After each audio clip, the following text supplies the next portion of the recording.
Welcome to Bind EduTech, and this is a continued class in which we are discussing the text portion from the textbook, chapter number 2 of Hornbill, We Are Not Afraid to Die. ये chapter हम लोग काफ़ी complete कर चुके हैं और एक दो पेज इसमें सेकंड या थर्ड पेज में है हम लोग, और हम लोग टेक्स्ट से देख रहे थे जो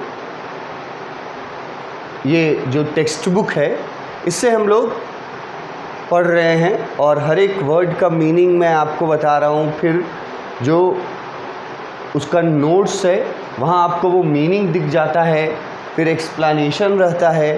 ये देखिए, ये मीनिंग मैं यहीं पर लिख देता हूँ। फिर मैं इसको मीनिंग देखने से पहले आपको मैं टेक्स्ट बुक पे ज़्यादा ज़ोर देने बोलता हूँ कि टेक्स्ट बुक से पढ़ करके और तब समझने की कोशिश कीजिए कि क्या क्या लिखा हुआ है, क्या क्या घटनाएं हो रही हैं। कुछ डिफ़िकल्ट वर्ड्स बहुत सारे इस चैप्टर में तो हैं, पर उनका मीनिंग मैं आपको बताते जा रहा हूँ। अगर वो आप अपने दिमाग में रख पाएँ तो फिर वो डिफ़िकल्ट नहीं लगेगा पढ़ने में, समझने में। हम लोग यहाँ तक कर चुके हैं, है ना। With a frightful breaking crest.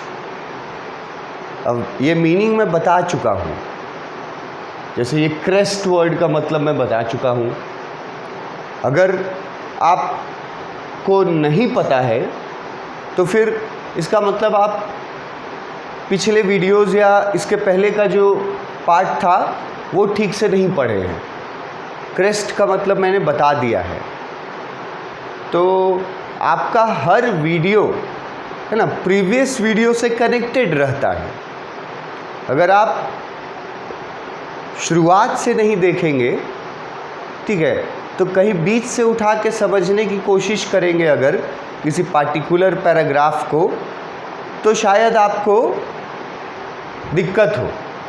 इसीलिए शुरुआत से ही वो ध्यान रखना ज़रूरी है कि क्या क्या मीनिंग बताया जा रहा है, ठीक है।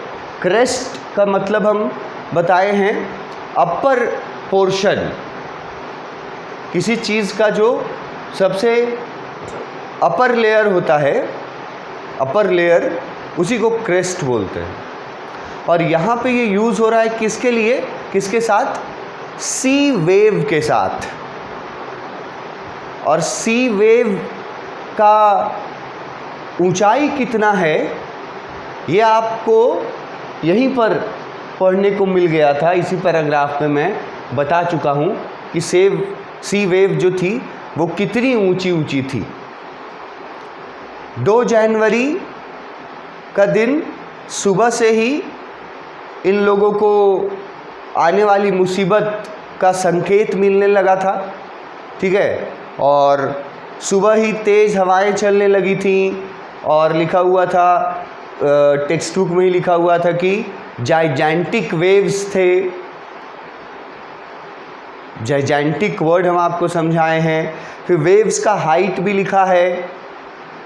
तो ये तो सुबह का बात था 2 जनवरी का। और 2 जनवरी के वो लोग फिर सुबह में ऐसा कंडीशन देखते हैं तो वो लोग अपनी तरफ से पूरी तैयारी करते हैं। वो पैराग्राफ भी आपने पढ़ा है, क्या क्या तैयारी करते हैं वो लोग। बहुत सारे वर्ड्स वहाँ आए थे, जैसे एक वर्ड मैं मेंशन करना चाहूँगा, ऑयल स्किन्स। अब अगर कोई स्टूडेंट ऑयल स्किन्स वर्ड जो यूज़ हुआ है टेक्स्ट बुक में, उसका मीनिंग जो मैं बता चुका हूँ, ऑलरेडी समझा चुका हूँ। अगर आप ऑयल स्किन्स का मतलब नहीं जाने हैं अभी तक, तो फिर आपको प्रीवियस वीडियोज़ में जा कर के और उनको देखना होगा, पढ़ना होगा, तब आप ऑयल स्किन्स मतलब समझ जाइएगा। नहीं जान रहे हैं मतलब आप पढ़े नहीं हैं, क्योंकि पढ़िएगा अगर तो कोई ऐसा चीज़ नहीं रहेगा जो आप नहीं जानिएगा। तो लोग तैयारी करता है ना। वहाँ लाइफ जैकेट का यूज़ हुआ है word, oil skins word use हुआ है, लाइफ लाइन वर्ड यूज़ हुआ है। ये सब उनका तैयारी था और वो लोग तैयारी करके वेट करने लगे थे आने वाले तूफ़ान का, मुसीबत का। और तूफ़ान आया कब? शाम के 6 बजे, क्लियरली लिखा हुआ है 6 PM। शाम के 6 बजे क्या हुआ कि अचानक से एक साइलेंस छा गया। उसको ओमिनस साइलेंस बताया। जैसे मैंने एग्जाम्पल दिया था कि कोई तूफ़ान आने वाला होता है तो उसके पहले एक खामोशी छा जाती है। और ऐसा तुम लोग बहुत सारे फिल्म्स में भी आप लोग ऐसा डायलॉग सुने होंगे। जैसे मतलब ये सब मेन कैरेक्टर्स जो हैं वो सब ये बोलते हैं ना, डायलॉग्स में भी ये ऐसा लाइन यूज़ किया जाता है कि अगर बहुत खामोशी छा गया कहीं तो इसका मतलब कि कोई तूफ़ान आने वाला है। तूफ़ान आने से पहले खामोशी छा जाती है। तो 6 बजे पूरी तरह से ना वो खामोशी छा गई और उसको ओमिनस बोला, जिसका मीनिंग मैं बता चुका हूँ कि अशुभ शांति थी वो, मतलब तूफ़ान के आने का हिंट था वो शांति में। और उसके बाद इनको लगा जैसे इनके जहाज के ऊपर बादल छा गया है, डार्क हो गया एकदम। मैंने आपको पिक भी दिखाया था। और पहले तो ये उसको बादल समझे थे, लेकिन बाद में इनको रियलाइज़ हुआ कि वो बादल नहीं है, वो सी वेव है। और मैंने आपको पिक में दिखाया था कि एकदम सी वेव जो 30-40 मीटर ऊंची ऊंची सी वेव्स हैं, उनके सामने था इनका जहाज वेव वॉकर। तो पहले सोचता है कि क्लाउड छाया हुआ है, लेकिन ये जब रियलाइज़ होता है कि ये क्लाउड नहीं है, सी वेव्स हैं, तो और ज़्यादा वहाँ हॉरर वर्ड यूज़ किया था कि वो लोग और ज़्यादा घबरा जाते हैं। ये देखो, मैं आपको ये इसमें दिखाना चाहूँगा एक्सप्लेनेशन में, ठीक है। यहाँ देखो, साइलेंस आया, ठीक है, विंड स्टॉप्ड हो गया। उसके बाद क्या लिखा है? The sky became dark. लेकिन ये सच्चाई नहीं है। वो ऐसा दिख इसलिए रहा था क्योंकि समुद्री लहर उनके बोट के ऊपर 30-40 मीटर ऊपर समुद्री लहर जो है वो ऐसे कवर कर ली थी बोट को। तो इससे लग रहा था कि जैसे स्काई जो है अचानक इनके लिए डार्क हो गया। फिर एक बड़ा सा साउंड आया, मतलब यहाँ लिखा हुआ है हियर अ लाउड साउंड, बहुत तेज नॉइज हुआ। और लिखा हुआ है यहाँ देखो, a very big cloud was covering the front portion of the ship. ये इनका गलत अंदाज़ा था। इनका मतलब गॉर्डन कुक ऑब्वियसली, ये जो लिखा हुआ है ना कि a big very big cloud, ठीक है, एक बहुत बड़ा क्लाउड, एकदम काला वाला जो क्लाउड होता है, ब्लैक क्लाउड एकदम, वो क्लाउड जो है वो इनके शिप के फ्रंट पोर्शन को पूरा कवर कर लिया है, ऐसा इनको फील हुआ। लेकिन ये गलत एजम्पशन था इनका। उससे भी ज़्यादा डेंजरस बात था वो। अगर क्लाउड घेरे रहता तो कोई उतना डेंजरस बात नहीं थी, लेकिन वो क्लाउड नहीं था। ये लाइन में देखो, एक्सप्लेनेशन में थोड़ा सिंपल वर्ड्स में लिखा, वो क्लाउड नहीं था बल्कि क्या था? When I looked at it, जब गॉर्डन कुक नरेटर ने देखा एक्सक्यूज मी, जब नरेटर ने इसको ध्यान से देखा, I understood that it was not a cloud. ये समझ गया कि ये क्लाउड नहीं है, तो क्या है? But a very big wave, एक बहुत बड़ा सी वेव है। क्लाउड जिसको समझा था, ये बहुत इम्पॉर्टेंट है, इसको थोड़ा स्पेशली याद रखना कि उनको लगा जैसे कि उनके शिप के फ्रंट पोर्शन को क्लाउड जो है वो कवर कर लिया है ऊपर, लेकिन ये सोच करके ये लोग, हमारे नरेटर घबरा गए कि वो क्लाउड नहीं था बल्कि समुद्री लहर था। 40 मीटर ऊंची समुद्री लहर। तो उन लोगों का ऐसे फ्रंट पोर्शन जो था ना शिप पर, वहाँ पे वो समुद्री लहर उतना हाइट में था, और वो समुद्री लहर क्या होगा, समुद्री लहर अगर है तो वो नीचे की ओर गिरेगा। फिर लिखा it was perfectly vertical. Vertical मतलब आप समझ सकते हैं, उसको बताने की ज़रूरत तो नहीं है। वो जो सी वेव था जिसको मैं बता रहा हूँ कि 30-40 मीटर का ऊंचाई, 30-40 मीटर का ऊंचाई, सिर्फ सुन करके तुमको उतना इफ़ेक्टिव नहीं लगेगा। इसको तुम इमेजिन करो तो तुमको लगेगा कि हाँ, ये मतलब ये तो जो फिल्मों में देखते हैं हम लोग, एक दो एग्जाम्पल्स मैं भी आपको दिखाऊंगा आगे कि कैसे जो वर्ड्स में जो यहाँ लिखा हुआ है, ठीक है, उसका विजुअल अगर देखा जाए तो क्या दर्शाया गया है।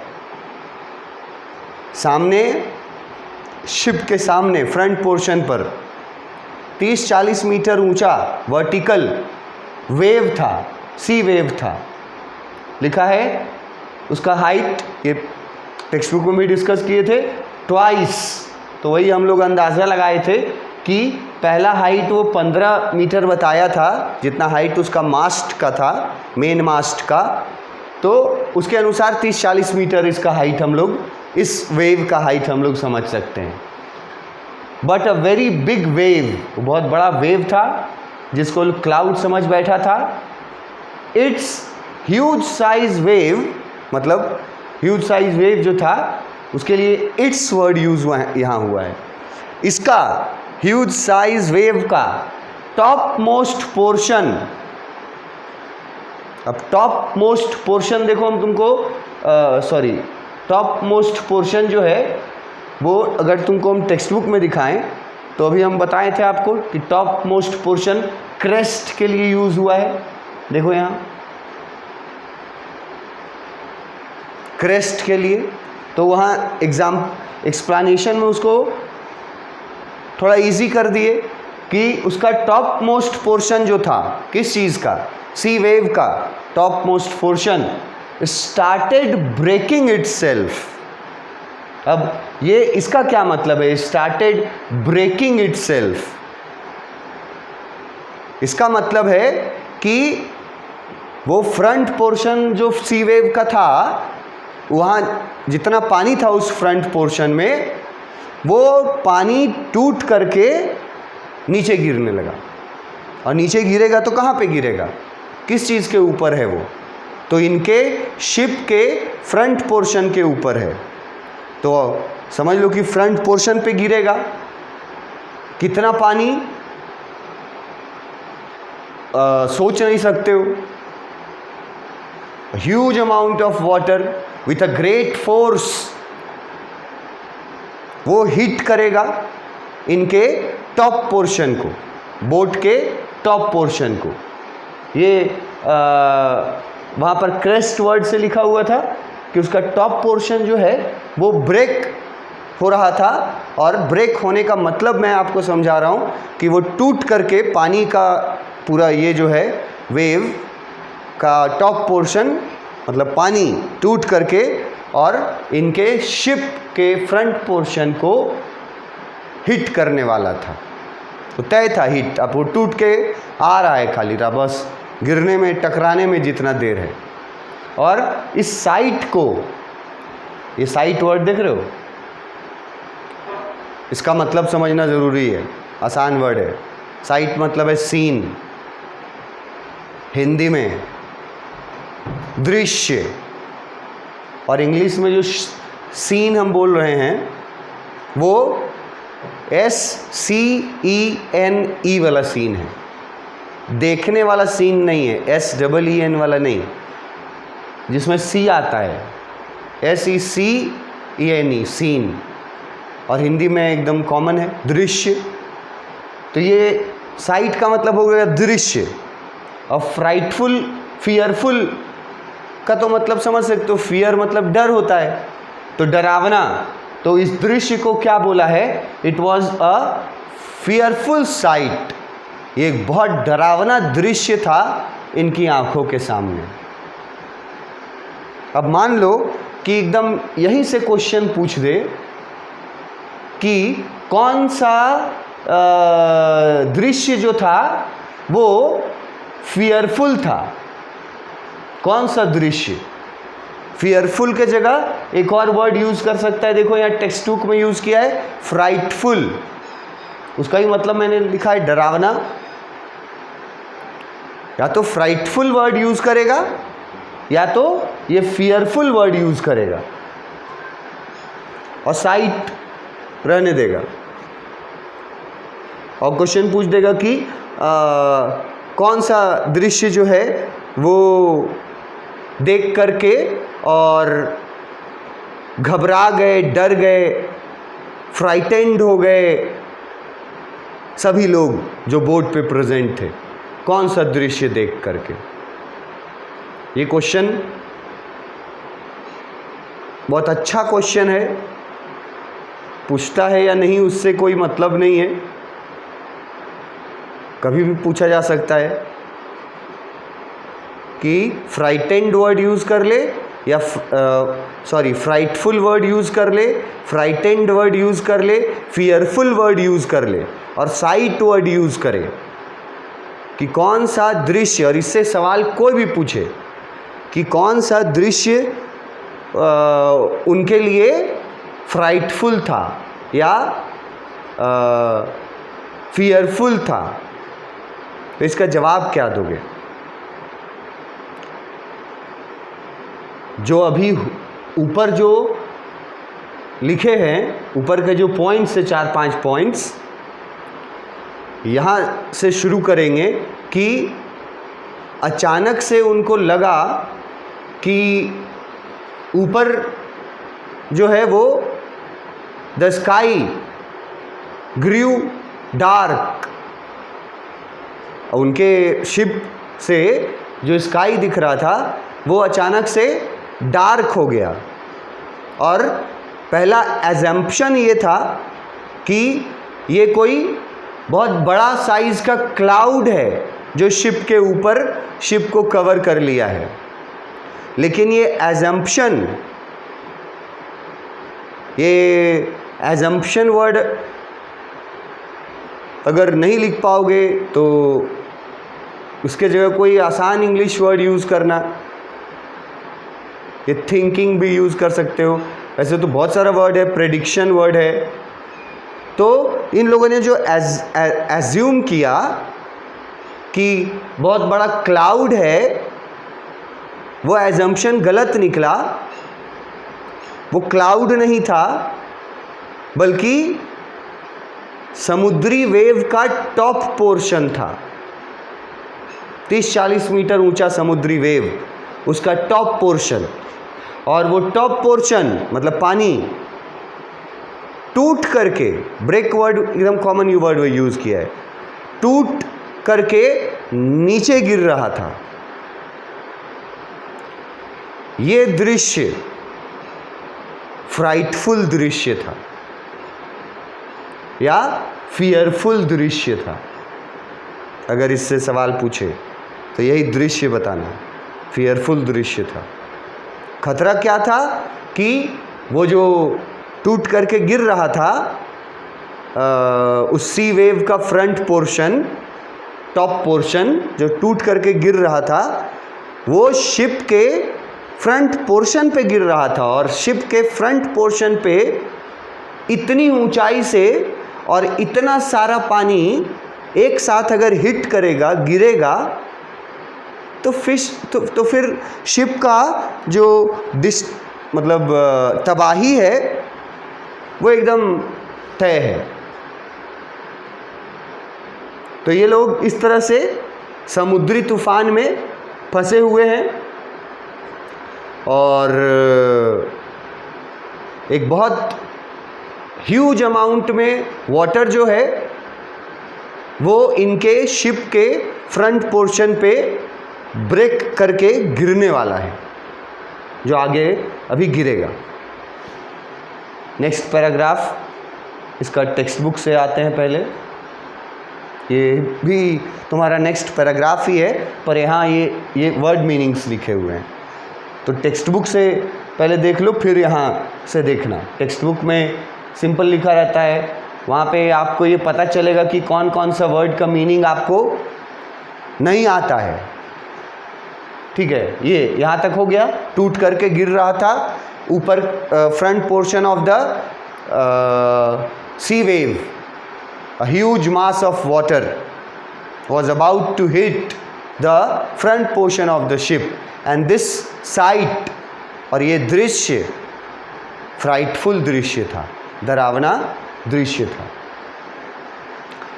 अब इस दृश्य को आगे कंटिन्यू किया है इस पैराग्राफ में। यहाँ देखो, पहले वर्ड्स जो आपको नहीं आते हैं, सबका स्टूडेंट का अपना अपना ग्रेड होता है इंग्लिश में, तो किसी का दूसरे का ये नहीं देखना है कि वो कौन सा वर्ड नहीं समझता है या समझता है। अपना देखो, तुम अगर कोई भी वर्ड नहीं समझते हो, आसान वर्ड भी अगर तुम नहीं समझते हो, तो उसका भी मीनिंग तुमको यहाँ बताया जाता है, उस समय ध्यान रखो। आसान वर्ड का भी मीनिंग बता देते हैं। कोई अगर थंडर वर्ड नहीं समझेगा, थंडर बहुत आसान वर्ड है, नहीं समझेगा, तो हम बता देंगे मीनिंग आपको। वो मीनिंग्स ही आपको फिर इसको जब पूरा मीनिंग्स जानने के बाद किसी सेंटेंस में यूज़ किए गए वर्ड्स का या किसी पैराग्राफ में यूज़ किए गए वर्ड्स का जो मीनिंग्स आप नहीं जानते हैं, वर्ड मीनिंग्स, वो अगर आपको अच्छे से बता दिया जाए तो आप उन वर्ड मीनिंग्स के साथ जब पैराग्राफ को पढ़िएगा ना, और अगर आप कहानी में शामिल हैं शुरू से, तो आप अपने पढ़ करके उसको काफ़ी हद तक समझ जाइएगा। और जब ऐसा हो जाएगा कि आप पढ़ के समझने लगिएगा, तो फिर आपको क्वेश्चन आंसर का चिंता जो है, एक टेंशन जो है, वो एकदम मुक्त हो जाता है। वो स्टूडेंट जो टेक्स्ट बुक से पढ़ करके फिर अपना घर में पढ़ करके और वो समझने की कोशिश करता है कि क्या क्या वर्ड मीनिंग्स थे। हाँ, एक बार में नहीं याद होगा, रिपीट करके देखो उनका वर्ड मीनिंग्स, और फिर उस सेंटेंस को पढ़ो या पैराग्राफ को पढ़ो, और फिर जो वर्ड मीनिंग्स दिए गए हैं उसको अप्लाई करके और सेंटेंस का या पैराग्राफ का मतलब निकालो, कहानी जैसी चल रही है उसके अकॉर्डिंग। तो ये पैराग्राफ भी है, इसमें भी देखो जैसे कुछ वर्ड्स हैं। पहला वर्ड है रोर। अब रोर वर्ड बहुत लोग को आसान लगेगा, जो इंग्लिश बैकग्राउंड के होंगे आसान लगेगा, लेकिन ये रोर वर्ड सबके लिए आसान नहीं हो सकता है। कुछ ज़रूर ऐसे बच्चे होंगे जो रोर वर्ड को ना सही से लिख पाएंगे, ना सही से बोल पाएंगे, ना वो समझते हैं। तो जो समझते हैं वो तो ठीक है, जो नहीं समझते हैं उनको ध्यान रखना चाहिए। रोर वर्ड का मीनिंग आपको आना चाहिए, थंडर वर्ड का मीनिंग आना चाहिए, स्टर्न वर्ड तो बहुत बार आ चुका है, इसका मीनिंग आना चाहिए आपको, ठीक है। और फिर इस लाइन में यहाँ से फुल स्टॉप देखो, इट तक, फिर कुछ नहीं आना चाहिए। ये रोर वर्ड आ गया, थंडर वर्ड आ गया, स्टर्न वर्ड आ गया अगर आपको मीनिंग, तो आप इस सेंटेंस का मतलब निकाल लीजिएगा, कहानी जैसा चल रहा है उसी के अकॉर्डिंग। नेक्स्ट क्लास में वर्ड मीनिंग्स डिस्कस करेंगे और फिर इसका मतलब समझेंगे एक्सप्लेनेशन में कि क्या बोलना चाहता है यहाँ, अब क्या मुसीबत इन लोगों को और ज़्यादा मुसीबत क्या क्या झेलना पड़ेगा। Thank you.